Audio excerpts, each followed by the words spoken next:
তোমরা যারা মাধ্যমিক পরীক্ষা দেবে তাদের আর কয়েকদিনের মধ্যে জাস্ট টেস্ট পরীক্ষা শুরু, তাই ঘাড়ের ওপর নিঃশ্বাস ফেলছে এই টেস্ট পরীক্ষার চিন্তিত তোমরা। বাংলা পরীক্ষার জন্য যে ব্যাকরণের 16 নম্বর থাকে তার প্রত্যেকটা পার্ট, প্রশ্ন এবং উত্তর ধরে ধরে আমি বলে দিচ্ছি। সেই জায়গা থেকে প্রথম থেকে শেষ পর্যন্ত আমি একটি অনুরোধ রাখবো যে তুমি খাতা পেন নিয়ে বসে প্রত্যেকটা পার্ট লিখে লিখে নেবে এবং তাপ অভ্যাস করে যাবে। পরীক্ষার হলে যাবে যখন, তখন দেখবে তোমার কনফিডেন্স লেভেলটা কত হাই হয়ে গেছে এবং তুমি প্রত্যেকটা ব্যাকরণ উত্তর করে দিয়ে আসতে পারবে। যদিও ব্যাকরণটা পুরো বছর ধরে শেখার একটা ব্যাপার থাকে, তবুও আমি আজকে এই কয়েকটা মিনিটের মধ্যে তোমার টেস্টের এই 8 8 16 অর্থাৎ এমসিকিউ 8 আর এসএকিউ 8 এই 16 নম্বর বাংলা ব্যাকরণের 4টি পার্ট, অর্থাৎ কারক, অকারক, নির্দেশক, অনুসর্গ, বিভক্তি এই একটি পার্ট, সমাস ও তার শ্রেণীকরণ এই একটি পার্ট, বাক্য ও তার শ্রেণীকরণ এই একটি পার্ট, বাচ্য ও তার শ্রেণীকরণ এই একটি পার্ট, এই 4টি পার্টের প্রত্যেকটা প্রশ্ন এমন ভাবে বলে দেবো, এমন ভাবে উত্তর বলে দেবো, তোমার কিন্তু কোনো সমস্যা হবে না। তাই যারা নতুন তারা অবশ্যই চ্যানেলটি সাবস্ক্রাইব করে পাশে থাকা বেল আইকনটি প্রেস করে রাখো, এরকম তথ্য সমৃদ্ধ ভিডিও পেতে ভীষণ সুবিধা হবে। সেই সঙ্গে বলবো বন্ধুদের মধ্যে একটু শেয়ার করে দাও না। কোনো প্রশ্ন যদি থাকে অবশ্যই ইনবক্স করো। আমি এই প্রথম এমন একটি ভিডিও করতে চলেছি যেখানে 4টি ব্যাকরণের পার্ট প্রত্যেকটা এক জায়গায় একটি ভিডিওতে তুমি পাবে, এবং একটু ভিডিওটা লং হবে হয়তো, কিন্তু মনোযোগ সহকারে দেখো, কারণ তোমার 90 নম্বর রিটেনের মধ্যে 16 নম্বর কিন্তু ব্যাকরণ। প্রথমে আসছি কারক, অকারক, নির্দেশক, অনুসর্গ, বিভক্তি এই প্রথম অধ্যায় থেকে। কারক, প্রথম কথার অর্থ হচ্ছে কারক কথার অর্থ কি? কারক কথার অর্থ হচ্ছে কার্য সম্পাদন। কারক শব্দের ব্যুৎপত্তি কি? ক্রি ধাতু যুক্ত অক, কারক। নেক্সট, কারক কয় প্রকার? কারক 6 প্রকার। কর্তৃকারক, কর্মকারক, করণকারক, নিমিত্তকারক, অপাদানকারক, অধিকরণকারক। প্রত্যেকটি কারক নির্ণয়ের সূত্র, কোন বাক্যের ক্রিয়াপদকে কে বা কারা দিয়ে প্রশ্ন করে যে উত্তরটি পাওয়া যায় সেটি কর্তৃকারক। কোন বাক্যের ক্রিয়াপদকে কি বা কাকে দিয়ে প্রশ্ন করে উত্তর পাওয়া গেলে সেটি কর্মকারক। দ্বারা দিয়া কর্তৃক বোঝালে সেটি করণকারক। কারো জন্য, কারো লগে, কারো তরে, কারো নিমিত্ত, কারো উদ্দেশ্য বোঝালে সেটি নিমিত্তকারক। হইতে থেকে বোঝালে অপাদানকারক। সেই সঙ্গে পতিত, গলিত, ভক্ষিত, সঞ্চিত, গৃহীত, ভীত বোঝালেও কিন্তু অপাদান কারক হয়। আর কাল, স্থান, সময় বোঝালে সেটি অধিকরণ কারক হয়। এবার আসি কারক থেকে আর কি ধরনের প্রশ্ন আসতে পারে। একটা লাইন তুলে দিয়ে আন্ডারলাইন করে দিলে একটু কোন শ্রেণীর কারক, এটা এক প্রকার। সেকেন্ড, কর্তৃকারকের ওপরে কি কি প্রশ্ন আসতে পারে। প্রথমে কর্তৃকারকের শ্রেণী বিভাগে আসি। কর্তৃকারকের শ্রেণী বিভাগের এটি করবে প্রযোজক কর্তা। কর্তা নিজে না করে অন্যকে দিয়ে করালে সেই কর্তাকে বলা হয় প্রযোজক কর্তা। মা শিশুকে চাঁদ দেখান, মা আন্ডারলাইন করে দাও, ওটি প্রযোজক কর্তা। এবার আসছি প্রযোজ্য কর্তা। কর্তা অন্যের প্রেরণায় যখন কাজ করে তখন সেটি হয়ে যায় প্রযোজ্য কর্তা। যেমন শিক্ষক ছাত্রকে অঙ্ক কষাচ্ছেন, শিক্ষকের অনুপ্রেরণায় ছাত্র অঙ্ক কষছে, কাজেই ছাত্র কিন্তু এখানে প্রযোজ্য কর্তা। মা শিশুকে চাঁদ দেখান, শিশু মায়ের অনুপ্রেরণায় চাঁদ দেখছে, তাহলে শিশুকে কিন্তু হচ্ছে প্রযোজ্য কর্তা। এবার আসবো সমধাতুজ কর্তা, অর্থাৎ কোন বাক্যের ক্রিয়াপদ এবং কর্তা যদি একই ধাতু নিষ্পন্ন হয় তখন সেই কর্তাকে বলা হয় সমধাতুজ কর্তা। ক্রিয়াপদ এবং কর্তা একই ধাতু নিষ্পন্ন হলে তাকে বলা হয় সমধাতুজ কর্তা। এই দুটি এবার একদম ছাড়বে না, একটা হচ্ছে উক্ত কর্তা, একটা হচ্ছে অনুক্ত কর্তা। উক্ত কর্তা আগে জেনে নাও।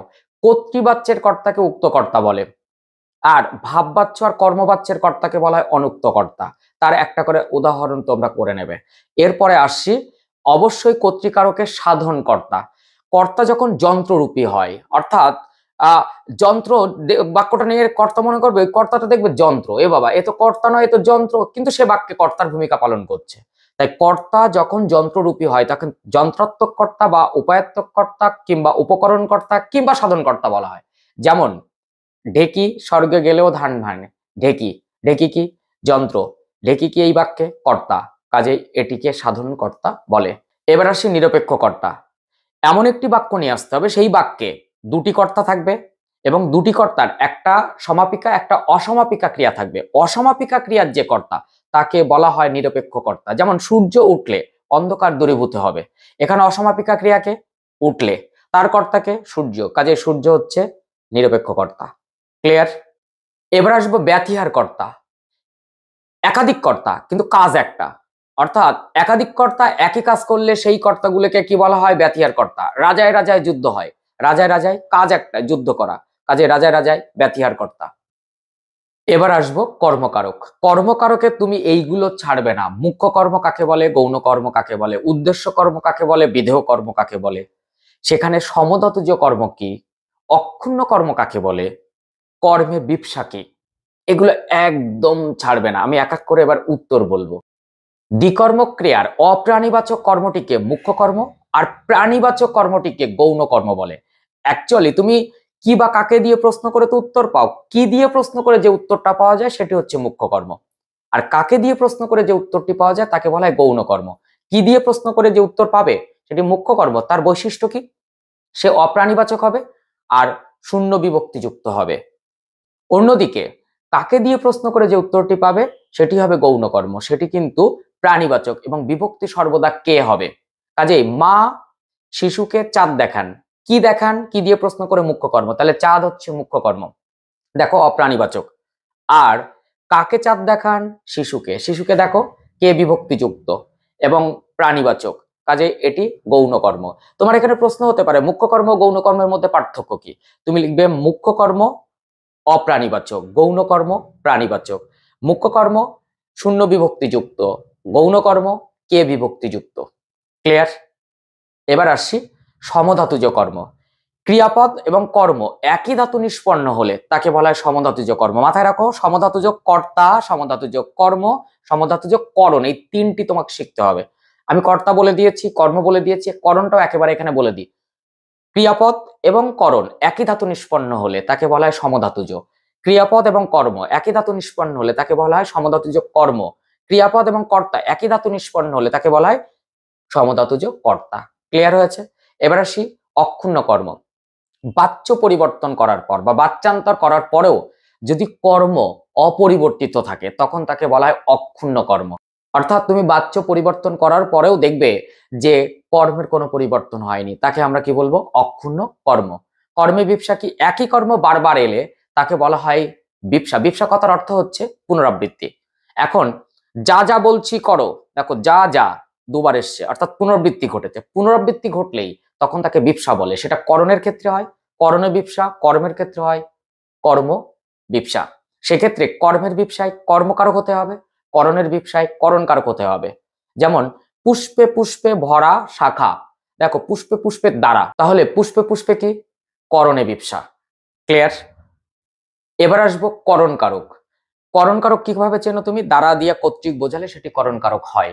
তো এখান থেকে তুমি লক্ষণাত্মক করণ করবে, এখান থেকে সমধাতুজকরণ করবে, এখানে করণে বিপ্সা অবশ্যই করবে। করণে বিপ্সা বলে দিয়েছি, সমধাতুজ বলে দিয়েছি, এখন লক্ষণাত্মক। কোন করণ যখন কোনো লক্ষণ দেখে বোঝা যায়, যেমন শিকারী বিড়াল গোফে চেনা যায়, দেখো গোপ একটা লক্ষণ, গোফের দ্বারা চেনা যায়, তাহলে সেটাকে কি বলবো? লক্ষণাত্মক করণ। কোন কোন কারক অনুসর্গ প্রধান? মাথায় রাখো, আমি যখন শিখিয়েছিলাম বললাম একটু আগে, তখন আমি বললাম দ্বারা দিয়া কর্তৃক বোঝালে করণ কারক, তাহলে দ্বারা দিয়া কর্তৃক কি? অনুসর্গ। কারো জন্য, কারো লগে, কারো নিমিত্ত, কারো তরে নিমিত্ত কারক, তাহলে ওগুলো দেখো অনুসর্গ। আবার হইতে থেকে বোঝালে অপাদান কারক, তাহলে সেটা অনুসর্গ। এই তিনটি কারক অনুসর্গ দিয়ে চেনা যায়, তাই এই তিনটিকে বলা হয় অনুসর্গ প্রধান। আর বাদ বাকি কর্তৃকারক, কর্মকারক এবং অধিকরণ কারক সেগুলি হচ্ছে বিভক্তি প্রধান। প্রশ্ন হবে কোন কোন কারক অনুসর্গ প্রধান, বা অনুসর্গ প্রধান একটি কারক হলো, চারটে অপশন, তখন তুমি করণ, নিমিত্ত এবং অপাদান এর মধ্যে যেটা থাকবে সেই অপশনটাই টিক মারবে। ক্লিয়ার? ক্রিয়ার আধারকে কি বলে? ক্রিয়ার আধারকে অধিকরণ বলে। ক্রিয়ার আধারকে অধিকরণ বলে। তোমাকে যদি প্রশ্ন করা হয় ক্রিয়ার অভিব্যক্তিকে কি বলে, তুমি অবশ্যই লিখবে ক্রিয়ার অভিব্যক্তিকে কারক বলে। এইরকম একটা এমসিকিউ আসতে পারে, নামপদের সাথে ক্রিয়াপদের সম্পর্ককে ড্যাশ বলে, চারটে অপশন, কারক বলে। নামপদ এবং ক্রিয়াপদের সম্পর্ক হলে কারক হয়। ক্লিয়ার? এবার আসবো বিভক্তি পাঠে। বিভক্তি কথার অর্থ হচ্ছে বিভাজন বা ভাগ বা বিভক্ত করা। বিভক্তির কাজ কি? বিভক্তি শব্দের সাথে যুক্ত হয়ে শব্দকে পদে পরিণত করে। এই বিভক্তি দুই প্রকারের, একটি নাম বিভক্তি বা শব্দ বিভক্তি, একটি ক্রিয়া বিভক্তি বা ধাতু বিভক্তি। এছাড়া তোমাকে আর একটা বিভক্তি অবশ্যই করতে হবে, সেটি হচ্ছে তির্যক বিভক্তি। জেনে নাও তির্যক বিভক্তি কাকে বলে। যে বিভক্তি প্রায় সব কারকেই থাকে তাকে বলা হয় তির্যক বিভক্তি, যেমন এ। খুব ইম্পর্টেন্ট কিন্তু তির্যক বিভক্তি। এখন তুমি বলবে বিভক্তি কাকে বলে? যে বর্ণ বা বর্ণগুচ্ছ শব্দ বা ধাতুর সাথে যুক্ত হয়ে শব্দকে পদে পরিণত করে আর ধাতুকে ক্রিয়াপদে পরিণত করে তাকে বলা হয় বিভক্তি। বিভক্তির কাজ কি? শব্দকে পদে পরিণত করা বা ধাতুকে ক্রিয়াপদে পরিণত করা। ক্লিয়ার? এখানে শূন্য বিভক্তি কাকে বলে খুব ইম্পর্টেন্ট করে রাখতে হবে। শূন্য বিভক্তির অপর নাম কি? শূন্য বিভক্তির অপর নাম হচ্ছে অবিভক্তি। যে বিভক্তি শব্দকে পদে পরিণত করায় কিন্তু নিজে অপ্রকাশিত অবস্থায় থেকে যায় তাকে শূন্য বিভক্তি বলে। এই শূন্য বিভক্তির অপর নাম কি? অবিভক্তি। বিভক্তি শব্দের ব্যুৎপত্তি কি? বি পূর্বক ভস ধাতু যুক্ত তে, বি ভস তে, তাই বিভক্তি। এবার হবে অনুসর্গ কাকে বলে? তাহলে অনুসর্গ কিন্তু একটি অব্যয় পদ, মাথায় রেখো। অনুসর্গ কয় প্রকার, কি কি? প্রত্যেকের একটি করে উদাহরণ দাও। অনুসর্গের অপর নাম পরসর্গ, কারণ এটা সবসময় পরে বসে, খুব আসে। অনুসর্গের অপর নাম কি? পরসর্গ। আর সংস্কৃতে বলে কর্মপ্রবচনীয়, কর্মপ্রবচনীয় সংস্কৃতে বলে। আর অনুসর্গের অপর নাম হচ্ছে পরসর্গ। বিভক্তি থেকে আরেকটা দিচ্ছি, কোন বিভক্তিকে মৌলিক বিভক্তি বলে? যথার্থ বিভক্তিকে মৌলিক বিভক্তি বলে। সেগুলো কি জানো তো? একে রে তে র, এই পাঁচটা হচ্ছে মৌলিক বিভক্তি। এ কে রে তে র, এই পাঁচটি হচ্ছে মৌলিক বিভক্তি। তাই এরকম দিতে পারে, মৌলিক বিভক্তি কাকে বলে? খাঁটি বাংলায় যে বিভক্তিগুলি ব্যবহার করা হয়, অর্থাৎ এ কে রে তে র, এই পাঁচটিকে মৌলিক বিভক্তি বলে। আর যথার্থ বিভক্তির অপর নাম মৌলিক বিভক্তি। ক্লিয়ার? উক্ত কর্তার অপর নাম কি? কর্তৃবাচ্যের কর্তা। উক্ত কর্তার অপর নাম কি? কর্তৃবাচ্যের কর্তা, মাথায় রেখো। এবার আসবো নির্দেশক। নির্দেশক কাকে বলে? নির্দেশক কয় প্রকার, কি কি? নির্দেশক দুই প্রকার, এক বচনের নির্দেশক আর বহু বচনের নির্দেশক। কোনগুলো নির্দেশক? টিটা, খানাখানি, গুলাগুলি গুলো, এগুলো হচ্ছে নির্দেশক। ক্লিয়ার? এখন এখান থেকে আরো কিছু পার্থক্যমূলক প্রশ্ন থাকবে। সেটা কি? কারক এবং বিভক্তির পার্থক্য লেখো, বিভক্তি এবং অনুসর্গের পার্থক্য লেখো। এই প্রশ্নগুলো এখানে থাকবে। এছাড়া আরেকটি থাকবে, সেটা হচ্ছে অকারক। এই অকারকটা ভালো করে বুঝে নাও। আচ্ছা, ক্রিয়াপদের সঙ্গে নামপদের সম্পর্ক হলে তো কারক হয়, আর সম্পর্ক না থাকলে তাকে অকারক বলে। এই অকারক দুই প্রকারের, একটি সম্বোধন পদ, একটি সম্বন্ধ পদ। সম্বোধন পদ কি? কাউকে ডেকে জিজ্ঞাসা করে বা সম্বোধন করে কিছু বললে তাকে সম্বোধন পদ বলা হয়। এবং এটা কি করে চেনা যায়? সবসময় বিভক্তি হয় শূন্য। রাজা, তোর কাপড় কোথায়? রাজা আন্ডারলাইন। দেখো, রাজাকে রাজা সম্বোধন করলাম বা ডেকে বললাম, কাজে এটি অকারকের সম্বোধন পদ। এবার হচ্ছে সম্বন্ধ পদ। সম্বন্ধ পদ কাকে বলে? মূল নামপদের সাথে ক্রিয়াপদের সম্পর্ক থাকে না, অন্য যে নামপদ তার সঙ্গে ক্রিয়াপদের সম্পর্ক থাকে তাকে বলা হয় সম্বন্ধ পদ। যেমন বাংলার মুখ আমি দেখিয়াছি, এর মধ্যে মূল নামপদ কি? আমি, কিন্তু আরেকটি নামপদ কি? বাংলার। সেই বাংলার সঙ্গে ক্রিয়াপদের সম্পর্ক রয়েছে, কাজে বাংলারটা কি? সম্বন্ধ পদ। এর বিভক্তি সবসময় হয় র এ এর। তাই তোমাকে যদি বলা হয় কারক আর অকারকের মধ্যে পার্থক্য কি, তুমি লিখবে কারকে ক্রিয়াপদের সঙ্গে নামপদের সম্পর্ক থাকে, অকারকে ক্রিয়াপদের সঙ্গে নামপদের সম্পর্ক থাকে না। এখন যদি বলে অকারকের তো দুই প্রকার, সম্বোধন পদ আর সম্বন্ধ পদ, তাদের পার্থক্য কি? সম্বোধন পদের বিভক্তি সর্বদা শূন্য হয় আর সম্বন্ধ পদের বিভক্তি র এ এর হয়। ক্লিয়ার? এখান থেকে প্রশ্ন হতে পারে, কর্তৃকারককে গৌণকারক বলা হয় কেন? অ্যাকচুয়ালি উত্তরটা এরকম, কর্তৃকারক অন্য কারকের বিভক্তি ধার নেয়, তাই তাকে গৌণকারক বলা হয়। এখান থেকে একটি প্রশ্ন হতে পারে, সম্বন্ধ পদ কারক নয় কেন? অ্যাকচুয়ালি সম্বন্ধ পদে মূল নামপদের সাথে ক্রিয়াপদের সম্পর্ক থাকে না, অন্য নামপদের সাথে ক্রিয়াপদের সম্পর্ক থাকে। কারক হতে গেলে ক্রিয়াপদের সঙ্গে নামপদের প্রত্যক্ষ সম্পর্ক থাকা চাই, তাই সম্পর্ক যেহেতু থাকে না ক্রিয়াপদের সঙ্গে নামপদের প্রত্যক্ষ, তাই এটি অকারক। এবার আসবো সমাস। সমাস কথার অর্থ হচ্ছে সংক্ষেপ বা সংক্ষেপিত। সমাস কথার ব্যুৎপত্তি কি? সম্পূর্বক অস ধাতু যুক্ত অ। ক্লিয়ার? সমাস কথার অর্থ কি বললাম? সংক্ষেপ বা সংক্ষেপিত। সমাস কয় প্রকার? 9 প্রকার। কি কি? দ্বন্দ্ব সমাস, দ্বিগু সমাস, তৎপুরুষ সমাস, কর্মধারয় সমাস, অব্যয়ীভাব সমাস, বহুব্রী সমাস। এছাড়া নিত্য সমাস, বাক্যাশ্রয় সমাস, অলোপ সমাস। ক্লিয়ার? এই 9 প্রকারের উপরে কোন কোন প্রশ্নগুলো আসবে আমি একটু বলে দিই, তাহলে তোমার বুঝতে সুবিধা হবে। প্রথমত, এর মধ্যে প্রথম যে 6 প্রকার বললাম, সেই 6 প্রকার সমাসের মধ্যে কোন সমাসে কোন পদের অর্থ প্রাধান্য পায় একটি থাকবে। অর্থাৎ দ্বন্দ্ব সমাসে কোন পদের অর্থ প্রাধান্য পায়? উভয় পদের।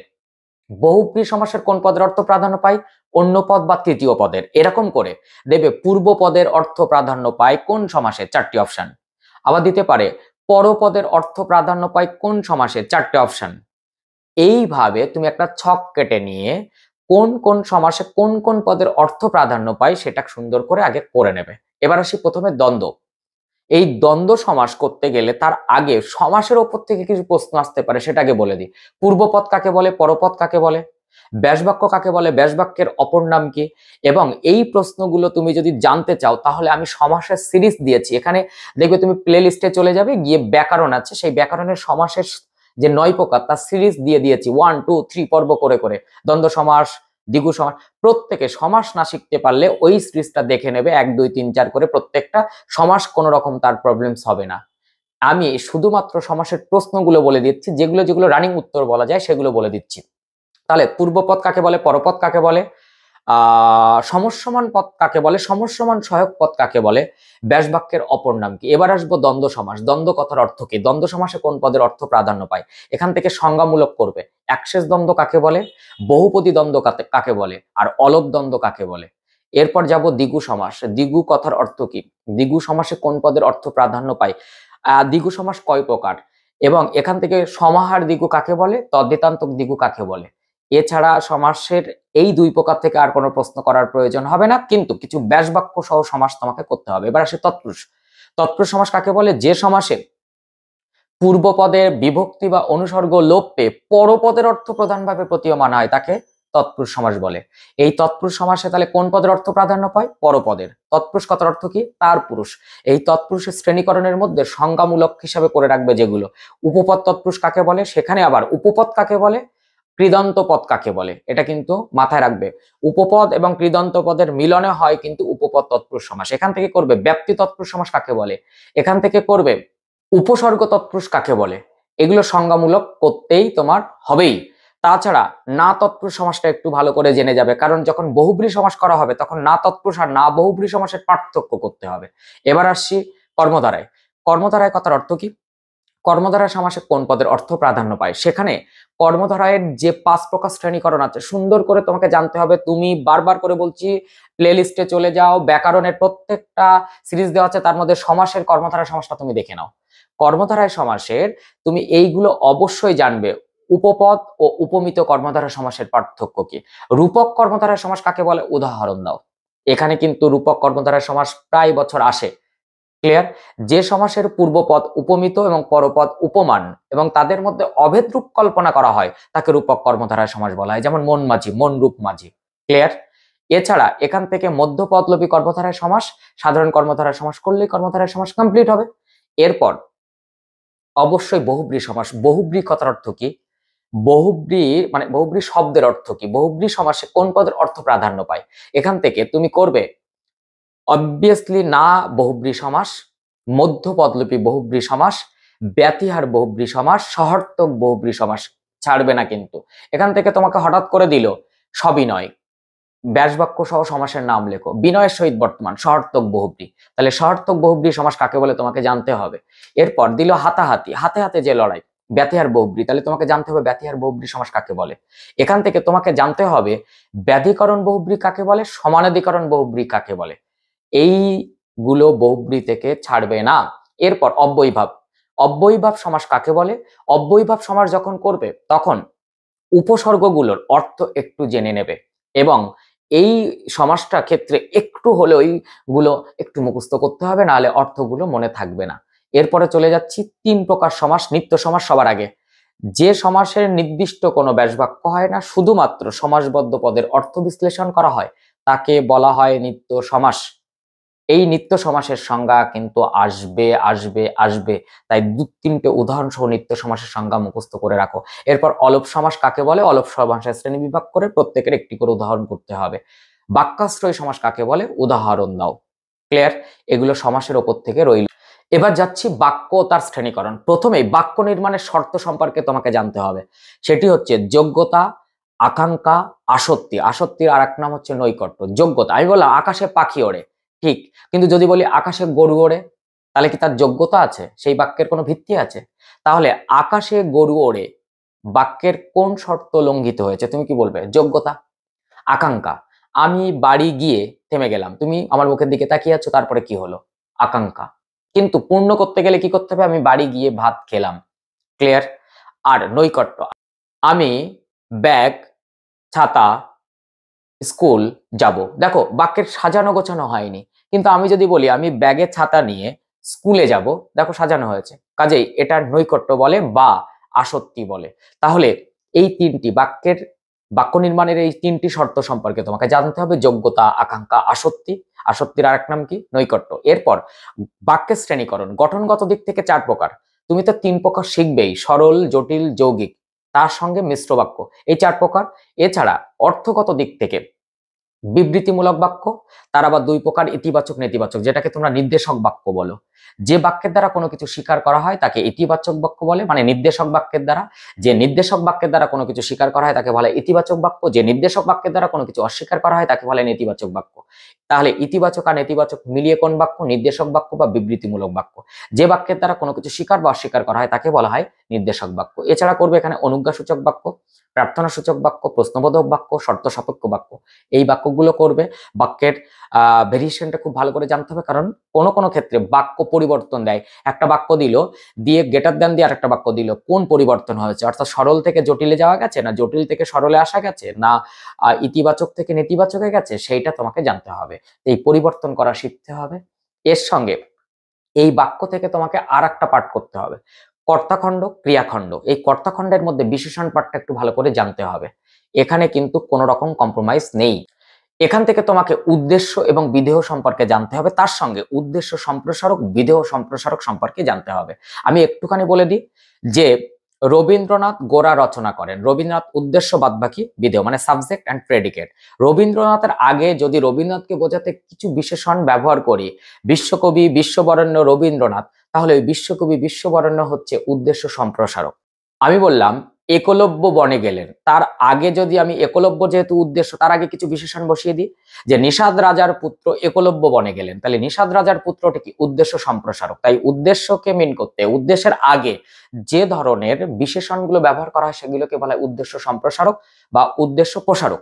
আর বিধেয়ের আগে যেগুলো বসানো হয় সেগুলোকে বলা হয় বিধেয় সম্প্রসারক বা বিধেয় প্রসারক। তাই উদ্দেশ্য, বিধেয়, উদ্দেশ্য সম্প্রসারক, বিধেয় সম্প্রসারক তোমাকে করতে হবে। এবার আসবো বাচ্য। বাচ্য কাকে বলে? বাক প্রকাশের ভঙ্গিমাকে বাচ্য বলে। বাচ্য কয় প্রকার? 4 প্রকার: কর্তৃবাচ্য, কর্মবাচ্য, ভাববাচ্য এবং কর্মকর্তৃবাচ্য। কিন্তু বাচ্যের বিকল্প পদ্ধতি অনুসারে বাক্য 2 প্রকার: কর্তাবাচ্য আর ভাববাচ্য। কর্তাবাচ্যকে আবার 2 ভাগে ভাগ করা যায়: ঘটককর্তা, ঘটিতকর্তা। ঘটককর্তার আরেক নাম সম্পাদককর্তা, ঘটিতকর্তার আরেক নাম অসম্পাদককর্তা। এখানে তোমাকে একটুখানি জানিয়ে দিই যে তুমি যদি ইউটিউব সার্চ করে দেখো ঘটককর্তা, ঘটিতকর্তা এই বলেই তুমি সার্চ করো না এই ইউটিউবে, কিংবা বাক্যের বিকল্প পদ্ধতি বলে সার্চ করো না, দেখবে আমারই একটি ভিডিও দেওয়া আছে শিক্ষাব্রতী চ্যানেলে, যেটা আমি এই চ্যানেলে এখনো দিয়ে পারিনি। আর কোন রকম ইউটিউবে কেউ এ নিয়ে ভিডিও করেনি, ঘটক ঘটিত কর্তা নিয়ে কিংবা সম্পাদক অসম্পাদক কর্তা নিয়ে, অর্থাৎ বাচ্যের বিকল্প পদ্ধতি নিয়ে। তাহলে বাচ্যের বিকল্প পদ্ধতি কি বললাম? 2 প্রকার। একটা কর্তা বাচ্য, তার আবার কয় প্রকার? 2 প্রকার: ঘটক কর্তা, ঘটিত কর্তা। ঘটক কর্তার অপর নাম কি বললাম? সম্পাদক কর্তা। ঘটিত কর্তার অপর নাম কি বললাম? অসম্পাদক কর্তা। তাহলে 2 প্রকারের কর্তা বাচ্য হয়ে গেল। আর একটা কি? ভাব বাচ্য। এই ভাব বাচ্যকে 3 ভাগে ভাগ করা যায়: সম্বন্ধ কর্তা ভাব বাচ্য, গৌণ কর্মকর্তা ভাব বাচ্য আর লুপ্ত কর্তা ভাব বাচ্য। এখান থেকে কিন্তু একটা প্রশ্ন আসে, তাই তোমাদের কথা দিচ্ছি জাস্ট টেস্ট হয়ে গেলে বাচ্চার বিকল্প পদ্ধতি নিয়ে আমি একটি ভিডিও আবার বানাবো এবং এখানে আপলোড করব। তাই যারা নতুন তারা অবশ্যই চ্যানেলটি সাবস্ক্রাইব করে পাশে থাকা বেল আইকনটি প্রেস করে রাখো, না হলে কিন্তু সেই ভিডিও তোমার কাছে পৌঁছাবে না নোটিফিকেশন। আর বন্ধুদের মধ্যে একটু শেয়ার করে দাও। তাহলে বাচ্চা থেকে কি প্রশ্ন আসতে পারে? প্রথমত বাচ্চা পরিবর্তন আসতে পারে, না হলে কর্তৃবাচ্যের 2টি বৈশিষ্ট্য লেখো, কর্মবাচ্যের 2টি বৈশিষ্ট্য লেখো। কর্তৃবাচ্য কাকে বলে? এখান থেকে দিতে পারে কোন বাচ্যের পরিবর্তন সম্ভব নয়? কর্মকর্তৃবাচ্যের পরিবর্তন সম্ভব নয়। ঘটককর্তা কাকে বলে? ঘটিতকর্তা কাকে বলে? সম্পাদককর্তা কাকে বলে? অসম্পাদককর্তা কাকে বলে? লুপ্তকর্তা ভাববাচ্য কাকে বলে? গৌণ কর্মকর্তা ভাববাচ্য কাকে বলে? সম্বন্ধকর্তা ভাববাচ্য কাকে বলে? এই ধরনের প্রশ্নগুলো এখান থেকে আসবে। এই জায়গা থেকে ভীষণ করে নজর দিতে হবে। 8-8 16 জন্য আমি মোটামুটি একটা পার্ট বলে গেলাম রানিং, সেখানে তুমি একটু এটা বারংবার শোনো এবং খাতায় তুলে নাও। কোনো প্রশ্ন থাকলে আমার সঙ্গে যোগাযোগ করো। আমি এই প্রথম তোমাকে বলছি যে কমেন্ট যতগুলো করবে আমি তাদের উত্তর দেব, এবং পারলে আমার হোয়াটসঅ্যাপ নাম্বারে তোমরা যোগাযোগ করতে পারো। তো নেক্সট ভিডিওতে দেখা হচ্ছে। এইরকম ভাবে বাংলার টোটাল পার্টটা, ইতিহাসের টোটাল পার্টটা, ভূগোলের টোটাল পার্টটা আমি এই টেস্ট পরীক্ষার আগেই আবার পোস্ট করছি, আজ থেকে কাল পরশুর মধ্যে, কারণ বেশিরভাগ স্কুলের পরীক্ষা 18, 19, 20, 21-এর মধ্যে স্টার্ট হচ্ছে। তাই তোমাদের যদি টেস্টের পরেও আমি কিছু ভিডিও দেই, সেগুলো কিন্তু টেস্টের পরে তুমি শিখে নিতে পারবে যারা শেখোনি, আর যারা শিখে নিয়েছো তারা কিন্তু একবার ঝালাই করে নাও। তো নেক্সট ভিডিওতে দেখা হচ্ছে, টাটা।